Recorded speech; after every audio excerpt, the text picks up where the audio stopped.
예수님이 태어나신 것을 기점으로 하여서 AD와 BC를 나눕니다. 예수님이 태어나시기 이전에도 역사적인 기록이 있었던 것이 3000년입니다. 그러므로 인류의 역사가 기록으로 남아있는 것이 5000년 기간 안에 많은 일들이 있었지만 특별히 이 많은 일들 속에서 약 200년에서 250년여간에, 그러니까 서기 1800년대 중반부터 지금까지 해서 18세기 후반, 또 19세기, 20세기, 그리고 지금에 이르기까지 인류 역사에서는 5000년에 있었던 일보다 더 많은 일들이 있었습니다. 그러면은 19세기와 20세기에 우리의 삶 속에 지대한 영향을 미치거나 또는 어려움을 낳게 했던 일들이 많이 있었지만 그 중에 하나, 2차 세계대전을 일으켰던 주범이었던 아돌프 히틀러라고 하는 사람이 전쟁을 일으켰습니다. 그래서 자그마치 5천만 명이나 되는 사람들이 희생을 당했습니다. 뿐만 아니라 유대인 600만 명이 학살을 당하는 비참한 일들이 있었습니다. 이렇게 어려운 일이 있었을 때에 19세기 후반에 태어나서 귀한 일을 이루어냈던 한 사람이 있습니다. 비록 보스턴의 작은 마을에서 아버지가 알코올 중독자였고 제대로 된 공교육도 받지 못하고 힘들게 지냈던 한 소년이 동네 예배당을 찾아갔습니다. 교회 학교에서 가르치고 있었던 한 여자 선생님, 파라라고 하는 여자 선생님이 그 소년을 꼭 끊어 안아주었습니다. 그리스도 예수의 따뜻한 사랑을 경험했던 그가 예수님을 믿고 복음의 사람이 되어서 훗날 하나님의 영광을 이루어드리는 위대한 사람이 되었는데 그가 바로 D.L. 무디입니다. 이는 미국과 그리고 구대륙인 영국을 비롯하여서 유럽 곳곳을 다니면서 복음을 전했는데 자그마치 이 한 사람 때문에 1억 명이나 되는 사람이 예수님을 영접했습니다. 한 사람은 악한 일을 했고 한 사람은 하나님이 기뻐하는 선한 일들을 해냈습니다. 세상을 살다 보면 우리는 악한 일을 할 수도 있고 선한 일을 할 수도 있는 가능성이 늘 열려 있습니다.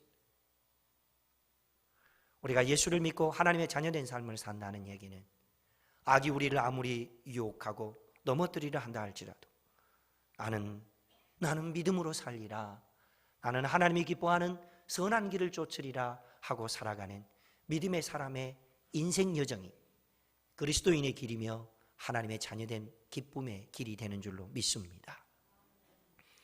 인류 역사 안에서 민족을 위해서 크고 위대한 일을 해내는 사람, 나라를 위해서 놀라운 일들을 이루어낸 사람, 지역사회의 어떤 발전과 변화를 위해서 큰 일을 이루어낸 사람들이 많이 있습니다. 그러나 성경을 보면 그 많은 일들을 이루어내는 데 있어서 수많은 사람들이 동참한 것 같고 수많은 사람들이 여러 일들을 이루어낸 것 같지만은 정작 그 일을 이루어내는 것은 바로 단 한 사람을 통하여 모든 일들이 이루어졌다는 것을 우리는 알 수 있습니다. 지금부터 4000년 전 세상 모든 곳에서 여호와 하나님을 찾는 사람이 아무도 없습니다. 철저하게 모든 사람들이 다신교를 믿었고 철저하게 모든 사람들이 우상 숭배를 하고 있을 때 갈대아 우르라고 하는 곳에 살고 있었던 한 사람 아브라함이 예수님을 영접하고 하나님을 알고 믿게 됨으로써 그의 인생이 오고 오는 세대 속에 믿음은 이런 거야 라고 하는 증거를 나타내는 귀한 사람으로 쓰임을 받았습니다. 이뿐 아니라 7년 대흉년이 있어서 모든 사람이 굶어 죽을 수밖에 없는 위기 속에 있었을 때 요셉이라고 하는 한 사람의 애굽의 총리가 되어져서 애굽 사람들은 물론이거니와 근동에 있는 모든 사람들을 굶어 죽지 않고 기아에 허덕이지 않도록 살려내는 위대한 일을 해냈습니다. 요셉 한 사람이 그 일을 해냈습니다. 이스라엘이 멸망했습니다. 포로로 끌려갔습니다. 그리고 슬픔과 고독 속에 살아가고 있습니다. 바벨론의 포로로 끌려갔던 그들이 결국 그 이후에 바사라고 하는 나라에서 고난 중에 있을 때 하만이라고 하는 사람이 유대인들을 다 죽이겠다 하는 계략을 꾸몄습니다. 그리고 바로 그날이 되었습니다. 그런데 기도하는 믿음의 사람 에스더 한 여인을 통하여서 그 민족이 구원을 받았고, 그 일을 통하여서 하나님의 영광이 드러났습니다. 에스더, 깨어 기도하는 한 사람을 통하여서 몰살당하고 모두 죽을 수밖에 없는 날로 정해져 있는 그날이 불임절이라고 하는 구원의 날이 되는 놀라운 일들도 있었습니다. 오늘 많은 이들이 함께 했겠지만 이들이 하나님 앞에서 단 한 사람으로 쓰임을 받고 단 한 사람으로 드려졌을 때 하나님의 위대한 역사가 일어났습니다. 성경에는 한 사람으로 인하여서 악영향을 미쳤던 일들도 곳곳에 기록되어 있습니다. 그 대표적인 사건이 이스라엘 백성들이 40년 광야 생활을 끝내고 난 다음에 이제 요단강을 건너서 약속의 땅 가나안을 정복해야 됩니다. 가나안을 정복하는 데 있어서 가장 중요한 교두보 역할을 했던 땅은 다름 아닌 어디입니까? 여리고성입니다. 이 허리를 치면 이제 정복하는데 귀한 일들이 있게 되었습니다. 하나님의 놀라우신 일들을 통하여서 여리고성을 멋지게 점령했습니다. 그리고 이름처럼 아이성, 작은 성을 정복하러 갔는데 이번에는 대패를 합니다. 왜 그런 일이 있었습니까? 장수 아간이라고 하는 한 사람의 범죄로 인하여서 이스라엘 백성들이 온통 송두리째 슬퍼하고 낙심하고 탄식할 수밖에 없는 일들이 일어났습니다. 인류 역사에 보면 아돌프 히틀러와 같은 악한 사람도 있었지만 더 악한 사람들도 더러 있었습니다. 소련의 스탈린, 캄보디아의 크메르루즈, 북녘땅의 김일성, 어떤 사람들입니까? 다 공산주의자들입니다. 이 사람들 때문에 수많은 사람들이 죽임을 당했고 살아있는 사람들조차도 두려움과 공포로 인하여서 힘들게 지낼 수밖에 없었던 그런 일들이 역사적으로 우리 주변에 있었습니다. 여러분, 한 사람으로 인하여서 한 가정이 행복한 가정이 될 수도 있고 화목한 가정이 될 수도 있습니다. 한 사람으로 인하여서 우리의 구역이나 목장이 하나님이 기뻐하는 하나님의 임재를 경험할 수도 있습니다. 한 사람으로 인하여서 주의 교회가 위대한 부흥을 맛보고 하나님의 놀라운 은혜를 맛볼 수도 있습니다. 이 자리에 예배하는 사랑하는 성도 여러분, 여러분 모두가 귀하고 복된 한 사람으로 쓰임받게 되기를 주의 이름으로 축복합니다. 마귀는 이 사실을 너무나도 잘 알고 있습니다. 그래서 공동체의 리더로 쓰임받고 있는 사람을 어떻게 해서든지 무너뜨리려고, 어떻게 해서든지 넘어뜨리려고, 어떻게든지 미혹해서 하나님의 영광을 이루지 못하도록 방해를 하고 시험에 들게 하고 하는 일들을 합니다. 마귀는 성도들의 눈을 가려서 보지 못하게 합니다. 성도들의 길을 막아서 진리의 말씀을 듣지 못하게 합니다. 급기야 고린도후서 4장 4절에 보니까 세상의 악한 신들은 우리의 마음을 어둡게 하여서 하나님 아버지를 믿지 못하게 하는 일들도 해냅니다. 느헤미야와 함께 이스라엘 백성들이 고통 중에 있었지만은 그래도 힘을 모아서 성벽 재건이라고 하는 위대한 일, 꿈 같은 일들을 이루어가고 있습니다. 그런데 그 일이 이루어지는 과정 속에 그동안 우리가 살펴본 대로 외부의 방해가 있었습니다. 공격이 있었습니다. 내부의 반대와 내부의 혼란도 있었습니다. 그럼에도 불구하고 느헤미야는 끝까지 그 일들을 이루어내는 데 있어서 집중하였고 멈추지 않고 귀한 일들을 이루어냈습니다. 그런데요, 오늘 6장 1절부터 19절에 있는 말씀, 전부는 안 읽었습니다만 그 내용 안에 보니까 이제는 사단의 권세, 어둠의 권세에 사로잡혀 있는 주변의 사람들로 인하여서 지속적인 반대가 있게 되었습니다. 본문에 의하면 마귀가 하나님의 사람을 무너뜨리는 최고의 전략이 있습니다. 보여주시죠. 마귀가 하나님의 사람을 무너뜨리는 최고의 전략은 뭡니까? 한 사람. 한 사람을 흔드는 겁니다. 한 사람을 넘어지게 하는 것입니다. 한 사람을 시험에 빠지게 하는 것입니다. 그런데 여러분, 중요한 영적인 진리가 하나 있습니다. 마귀는요, 하나님의 일에 무관심한 사람들에게는 무관심합니다. 최근에 여러분 어떤 시련이 왔습니까? 왜 나에게 이런 걱정스러운 일들이 생겼을까? 나는 그래도 하나님 나라를 위해서 기도하는데 왜 기도를 못하게 질병이 나를 힘들게 할까? 이런 일들이 찾아왔습니까? 고개 드시고요. 저를 한번 따라하시죠. 올게 왔구나. 다시 한번요. 올게 왔구나. 그래요. 어려운 일이 있다면, 시련이 찾아왔다면 올게 온 겁니다. 내가 하나님이 기뻐하는 선한 일들을 이루어 가기 위해서 내 몸 헌신하기로 결단했더니 이 어둠의 주관자들이 나를 흔들고 있구나. 그럼 어떻게 해야 되죠? 1번 잠수 탄다. 왜요? 왜 웃으세요? 잠수 타면 됩니까? 우리에게 예수 이름의 권세, 부활의 산 증거가 되신 예수 이름의 권세가 있음을 믿고 그 이름을 믿고 넉넉히 이기며 승리하며 살 수 있기를 주의 이름으로 축복합니다. 하나님의 일에 관심을 가지고 거룩한 일에 마음을 두고 살면 사탄은 어쩌면 우리의 마음을 그대로 내버려 두지 않습니다. 여러분 다 우리가 인정하지 않습니까? 이번 주부터는 새벽기도 좀 해야지라고 마음 먹으면 어째 그렇게 바쁜 일이 많이 생길까요? 이번 주부터는 좀 더 하나님이 기뻐하는 일을 해보아야겠다고 마음 먹으면 어째 그렇게 평소에 전화도 하는 사람들이 자꾸 만나서 밥 사준다고 할까요? 여러분, 사탄은 한 사람이 하나님 앞에 바로 서는 것을 원치 않기 때문에 어떻게 해서든지 진리를 따르지 못하도록 방해 공작을 합니다.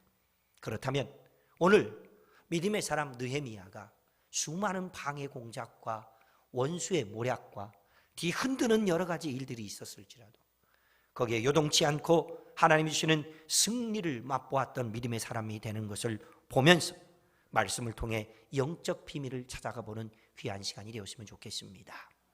그렇다면 반대자들과 마귀의 시험을 이기고 승리의 기쁨을 맛보려면 어떻게 하면 될까요? 이렇게 하시면 됩니다. 보여주시죠. 함께 읽습니다. 우선순위를 붙들고 살아야 합니다. 따라 한번 하시죠. 우선순위를 붙듭시다. 네, 우선순위를 소중히 여겨야 합니다. 오늘 1절 말씀 보면은 느헤미야와 이스라엘 성벽 공사가 진행되는 데 있어서 반대 세력자들이 여럿 있었습니다. 거기에 이름들이 등장합니다. 산발랏, 도비야, 게셈 이런 사람들이 등장합니다. 그런데 1절 후반절에 보니까 그 사람들을 반대자라고도 표현했지만 이렇게 표현하고 있습니다. 원수들. 지금 예루살렘 성벽이 재건된 후 50여일 정도 이제 가까이 왔기 때문에 정말로 힘들게 이스라엘 백성들이 온 힘을 다해서 성벽 재건을 이루어갔습니다. 마지막 이제 성 문짝만 달면은 거의 완공될 수 있는 막바지에 이르렀습니다. 그런데 마귀는, 사단의 세력들은, 어둠의 주관자들은 느헤미야가 이 일에 끝까지 집중하지 못하도록 방해를 하고 중단시켜서 하나님의 영광이 드러나지 못하도록 미혹을 합니다. 오노 평지에서 함께 좀 만나서 얘기 좀 하자. 그런데 그 일이 자그마치 한 번에 끝나지 않고 4번에 걸쳐서 편지하고 또 편지하고 또 편지해서 한번 만나자 합니다. 살다 보면 많은 일을 경험하고 있는 것 같지만은 대개 이 4가지 범주 안에 다 속해 있습니다. 중요한 일, 중요하지 않는 일, 급한 일, 급하지 않는 일, 다 이 넷 안에 들어 있습니다. 그런데 승리를 맛보는 사람들, 큰 성취를 맛보는 사람들을 보면은요, 중요한 일을 급하지 않게 매일 꾸준히 하는 사람들입니다.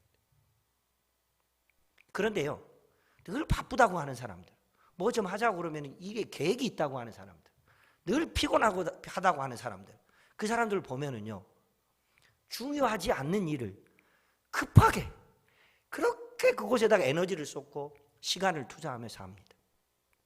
여러분, 새벽을 깨워서 기도하고 약속의 말씀을 붙들고 믿음으로 살아가는 일은 굉장히 중요한 일입니다. 그것은 급하게 해서도 될 일이 아닙니다.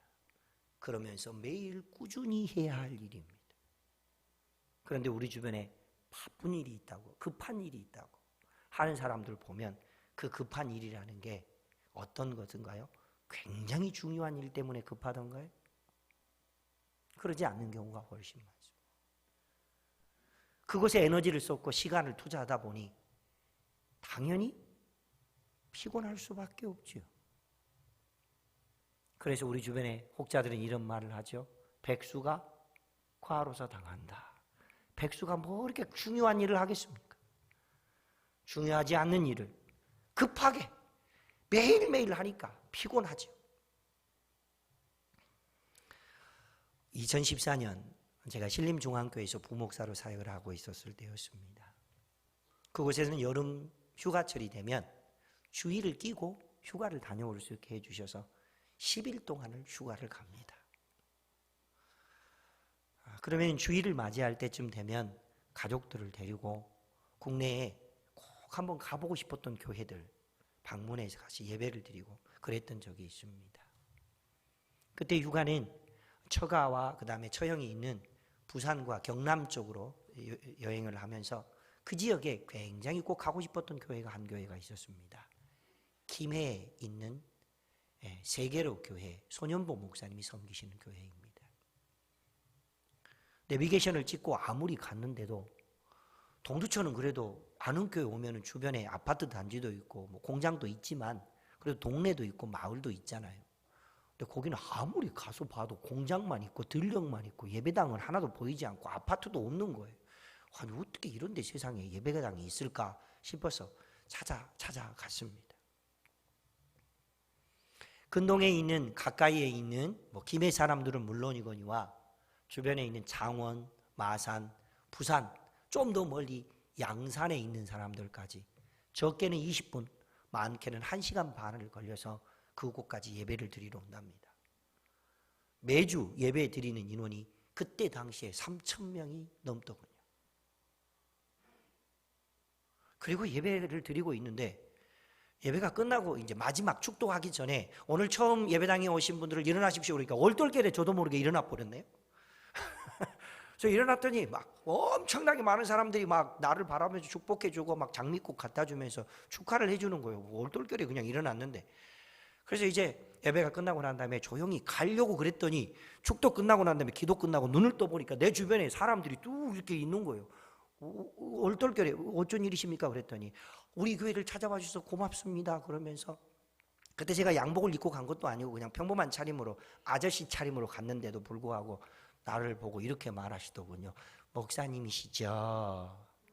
그래서 속으로 제가 그랬습니다. 알아줘서 고맙습니다. 그렇게 말씀을 하시길래 그렇다고 그랬더니 서로 자기네 목장에 가서 밥 먹고 가라는 거예요. 아니 저 여기 휴가 왔기 때문에 가족들하고 가까운 데 가서 밥 먹을 거라고 그랬더니 굳이 자기네 목장에 가서 밥을 먹자는 거예요. 그리고 가서 그곳에서 맛있게 밥을 먹고 이제 아이고 섬겨주셔서 너무 고맙습니다. 그래서 제가 여러분들 섬겨주셨으니까 여러분들 위해서 기도할게요. 그리고 기도해드리고는 가려고 그랬더니 그 목장에 목자님이라는 분이 저를 붙들더니 여기까지 오셨는데 어떻게 그냥 가시냐 뭐 어떻게 하라고요 그랬더니 하는 얘기가 자기 담임 목사님을 꼭 한번 만나고 가야 된다는 거예요.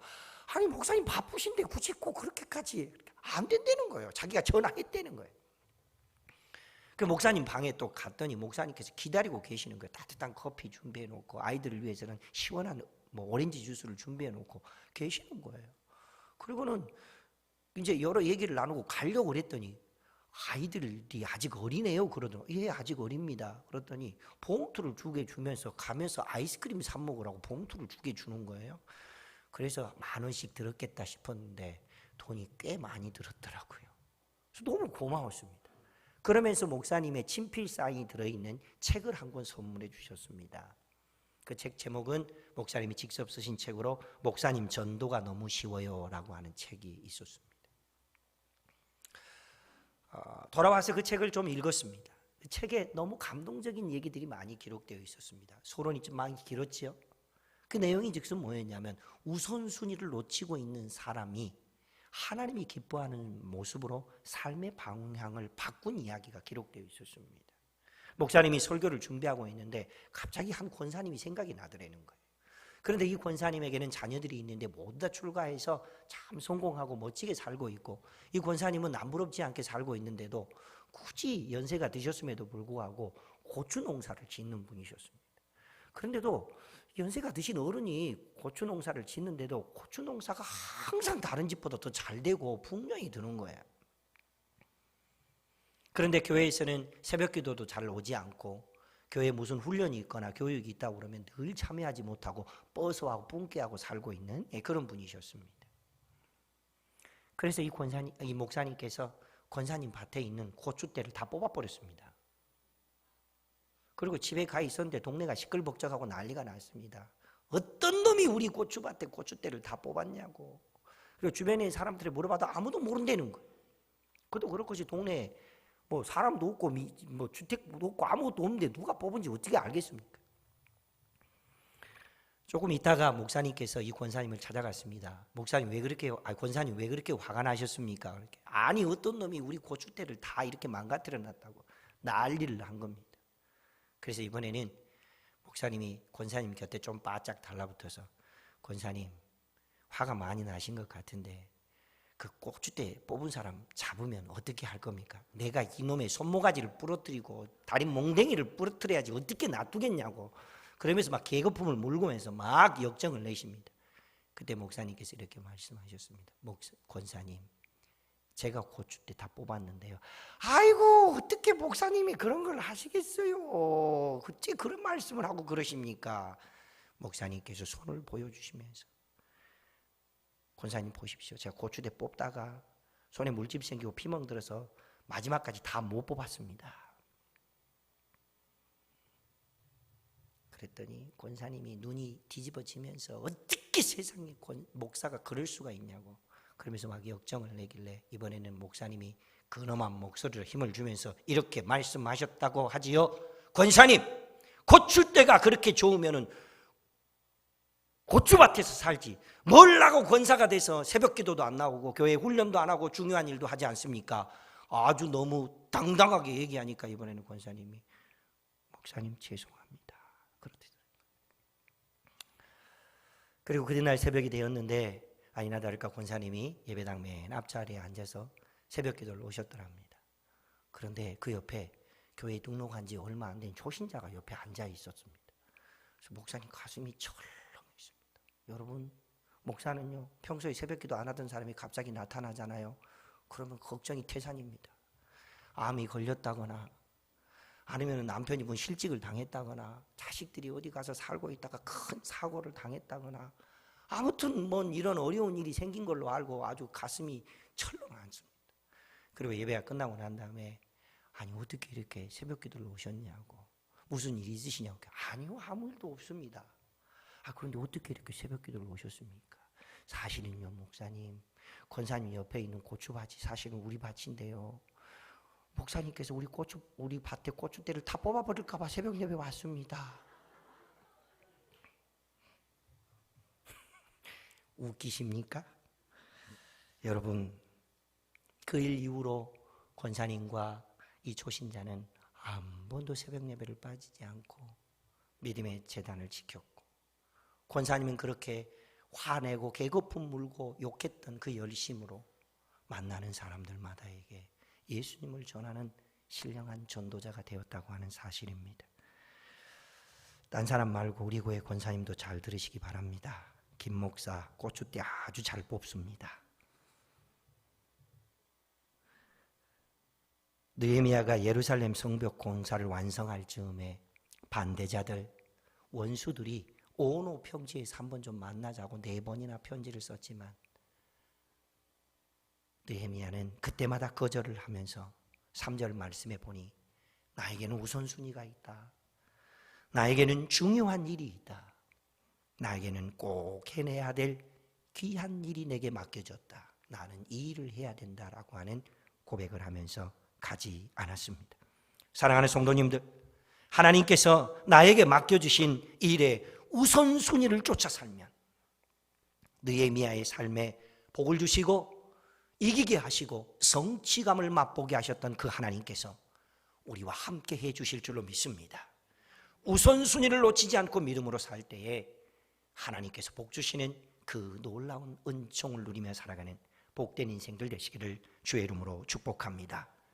그날에 웃을 날이 있는 믿음의 사람들이 되시기 바랍니다.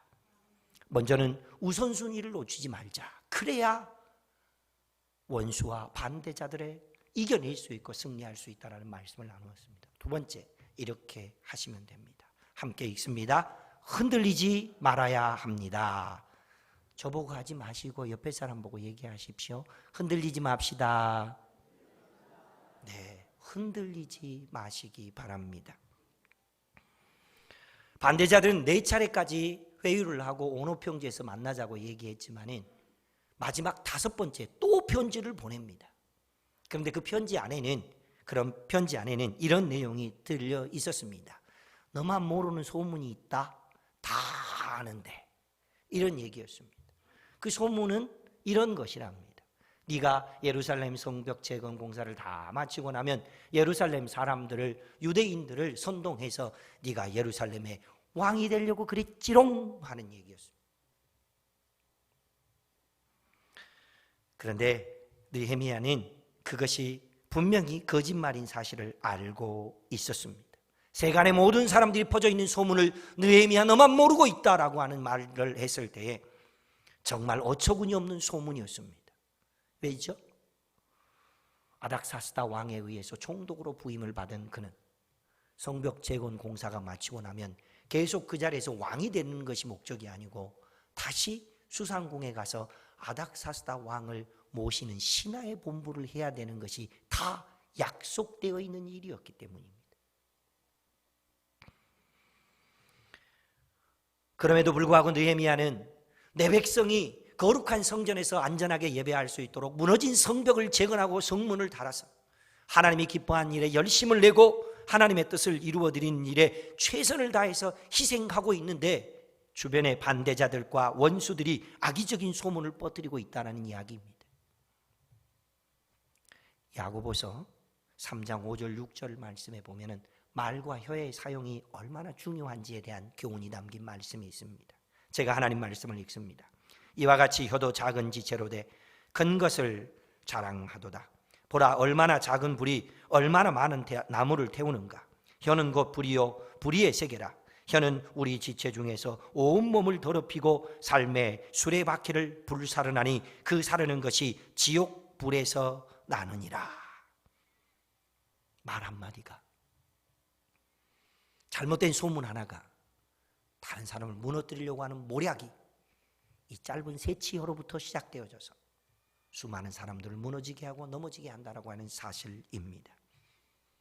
제가 아는 교회에 부임한 지 이제 딱 40개월이 됐습니다. 3년 지나고 4달 지났으니까 4달째니까 40개월이 됐습니다. 지내는 기간 동안 예배당에 가만히 앉아서 사무실에만 있어도요, 어째 이렇게 무슨 소리가 솔솔 들려오는지 모릅니다. 근데 그 들려오는 소리를 듣고 있으면은 대부분이 무슨 소문입니다. 내용인즉슨 이런 말입니다. 이렇대더래요, 이런 얘기입니다. 그럼 그 이야기의 당사자가 된 사람들을 생각하고 있으면 당장이라도 찾아가서 들어보니 여차여차하고 이렇게 저렇게 요렇게 됐다며요 하고 말하고 싶지요. 근데 제가 한 번도 그런 적이 없습니다.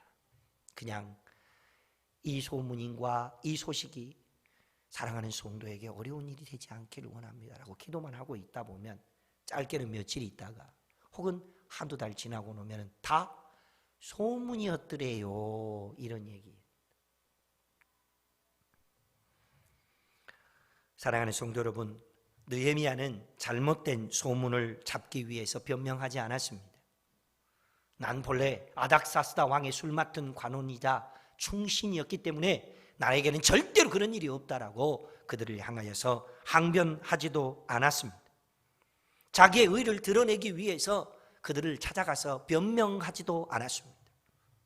그리고 딱 한마디만 그 서신을 갖고 온 사람에게 전달합니다. 8절 말씀 한 목소리로 읽습니다. 시작. 네가 말한 바 이런 일은 없는 일이요 네 마음에서 지어낸 것이라. 그렇게 말합니다. 그리고 끝나지 않고 그는 본래 기도하는 사람, 하나님의 손을 의지하는 사람, 하나님께 집중하는 사람이었기 때문에 9절 이렇게 합니다. 함께 읽습니다. 시작. 이제 내 손을 힘있게 하소서. 주님, 내 손에 힘을 더하여 주십시오. 이렇게 기도했다는 사실입니다. 이 정도 됐으면 반대자들이 그만할 법도 한데 이제는 선지자 한 명을 세워서 거짓 소문을 퍼뜨리고 예언을 하게 합니다. 거짓 선지자 스마야를 매수해서 이번에는 뇌물을 받고 느헤미야를 공경에 빠뜨리면서 두렵게 하고 그에게 죄를 짓게 합니다. 죄인즉슨 뭔 내용이냐? 사람들이 너에게 쳐들어오거든 이제는 피신을 해야 되는데 성전으로 피신하자. 여러분, 성전은 누구만 들어갈 수 있죠? 제사장만. 근데 제사장이 아닌 총독이 성전에 들어가면은 성전을 모독하는 것이 되고 성전을 더럽히는 것이 되고 율법을 범하는 것이 되기 때문에 유대인들 입장에서 누가 성전을 범했다, 이거는 참지 못하는 일입니다. 그래서 은연중에 돕는 듯 하면서 성전에 들어가서 죄를 범하게 만드는 그런 모략을 하고 미혹을 하며 유인을 합니다. 느헤미야 넘어가지 않았습니다. 흔들리지 않았습니다. 그걸로 끝날 줄 알았는데 이번에는 유대의 유대의 귀족들을 동원해서 계속해서 압박을 하고 두렵게 하고 하나님의 뜻을 이루지 못하도록 거기에서 수독시키려고 하는 악한 행동을 했음에도 불구하고 느헤미야는 50일 만에 성벽 재건 공사를 마무리하고 문짝을 달지 못했던 모든 문들의 문짝을 달아내서 그 일을 통하여서 하나님께 영광을 돌렸습니다. 우리는 주변에서 많은 사람이 하나님의 일을 하다가 중단하거나 포기하는 모습을 종종 봅니다. 그런데 그들의 이야기를 들어보면 이런 말이죠. 기분 나빠서 못해 먹겠습니다. 또 들어보면 이런 얘기입니다. 내가 교회 가서 이런 말 들으려고 이렇게 일했는지요. 이런 얘기입니다. 많이 듣던 얘기죠. 안 들으셨군요. 저한테만 누가 얘기해 주셨구나. 기분 나빠서 못하겠다. 내가 하나님 일을 하는데 이런 말 들으려고 이렇게까지 일해야 됩니까? 이런 이야기입니다. 여러분, 우리말 속담에 아니 땐 굴뚝에 연기 나랴라는 속담이 있습니다. 그런데요, 마귀는요, 아니 땐 굴뚝에도 연기가 나게 한다니까요. 사탄과 마귀의 역사들은 어떻게든지 단 한 사람 진리를 쫓고 단 한 사람 공동체를 회복시키며 단 한 사람 하나님의 영광을 위해서 살려고 하는 사람을 어떻게 해서든지 무너뜨리고 넘어뜨리고 흔들어서 하나님의 영광을 이루지 못하게 하는 것이 사단의 역사입니다. 느헤미야는 반대자들과 원수들이 만든 소문을 들었지만 흔들리지 않았습니다. 그리고 자신에게 맡겨진 일에 충성을 다했습니다. 그래서 진정한 승리와 성취를 맛보았습니다. 사랑하는 성도 여러분, 어떤 상황에 처해 있을지라도 신실하며 흔들리지 않아 하나님의 영광을 이루어내는 믿음의 사람들로 쓰임받게 되기를 주의 이름으로 축복합니다. 말씀을 정리합니다. 예루살렘 성벽 재건이 완성되어 갈 때 마귀와 어둠의 주관자들은 앞장서 일하고 있는 느헤미야 한 사람을 넘어뜨리려고, 그 일이 실패하게 만들려고 수많은 계략을 짜고 공격해 왔습니다. 시간을 빼앗아서 중요한 일을 하지 못하게 하고 바쁜 일을 만들고 어떻게든지 성벽 재건 공사가 늦추어지도록 수많은 방해 공작을 했습니다. 그 일 속에 헛소문이 있었습니다. 그 일 속에 거짓 예언자의 예언이 있었습니다. 귀족들이 매수해서 두렵게 하고 죄를 짓게 만드는 일도 있었습니다. 그럼에도 불구하고 느헤미야는 우선순위를 빼앗기지 않았습니다. 그럼에도 불구하고 느헤미야는 괴로울지라도 힘들지라도 흔들리지 아니하고 하나님 앞에 나아가면서 이제 내 손을 힘있게 하소서, 주여 나에게 힘을 주시옵소서라고 기도하며 하나님의 일들을 이루어냈습니다. 사랑하는 성도 여러분, 우리 아는 교회와 구역, 그리고 우리 청소년 목장, 아동부 목장 여러 곳곳마다에서 느헤미야와 같은 흔들리지 않는 사람들, 느헤미야와 같은 우선순위를 붙들고 살아가는 하나님의 일꾼들이 계속해서 많이 세워질 수 있게 되기를 주의 이름으로 축복합니다. 그 일에 내가 쓰임받기를, 그 일에 내가 들여져서 그 하나님의 기쁨과 성취를 맛보는 믿음의 사람이 되기를 원하는 소망을 품고 믿음으로 살 때 반대자와 원수들의 모든 계략을 이기게 하셨던 하나님께서 우리에게도, 우리 교회에게도 진정한 승리와 기쁨을 맛볼 수 있도록 함께해 주실 줄로 믿습니다. 그 일의 주인공들이 되시기를 주의 이름으로 축복합니다. 주신 약속의 말씀을 붙들고 함께 기도하겠습니다. 하나님, 우선순위를 놓치고 살았습니다. 옆에 사람들이 하는 작은 말 때문에 흔들리고 또 잠수 타고 하나님의 영광에서 멀어진 채 살았습니다. 이런 우리를 용서하여 주십시오. 이제 앞으로 우선순위를 붙들겠습니다. 흔들리지 않겠습니다.